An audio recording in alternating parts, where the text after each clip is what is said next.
চাকমাঘাটে truck দুর্ঘটনায় চালক মিহিরলাল দেবনাথের মৃত্যুর প্রতিবাদে আগরতলায় পথে নামল সিআইটিইউ।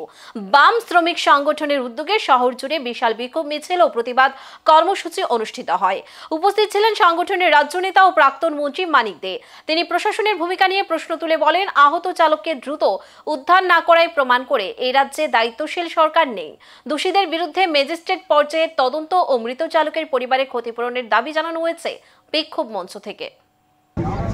সরকার ডিজাস্টার ম্যানেজমেন্টের নামে প্রচুর টাকা খরচ করছেন, বিজ্ঞাপন ঢাউস ঢাউস বিজ্ঞাপন, এবং মাঝে মধ্যে মহড়া দেয়। ঠিক আছে, এটা দিতে পারেন, মহড়া দেওয়া ভালো, প্রস্তুতি থাকা ভালো, কিন্তু একটা ঘটনা ঘটার পর একটা দুর্ঘটনা পতিত একটা ড্রাইভারকে উদ্ধার করতে পারে না, এর চেয়ে চরম ব্যর্থতা তার কিছু আছে কিনা জানা নাই। এখানে কোনো দায়িত্বশীল সরকার আছে কিনা এটাও আমরা বুঝতে পারছি না। যারা বলছে যে এই বড় ধরনের দুর্ঘটনা যদি রাজ্যে হয় তাহলে কি করে মানুষকে রক্ষা করবে? এই যে বিভিন্ন রাজ্যে বড় বড় দুর্ঘটনা হয়, ট্রেন দুর্ঘটনা হয়, গাড়ি দুর্ঘটনা হয়, বড় বড় দুর্ঘটনা বা প্রাকৃতিক দুর্যোগ হয়, কোনো ক্ষেত্রেই তো সেখানে দেখা যাচ্ছে একটা ভালো ভূমিকা নিতে পারছে না। আর এই জায়গায় দেখা গেল একটা ড্রাইভারকে রক্ষা করতে পারলেন না। আচ্ছা, এটা তো মেনে নেওয়া যায় না।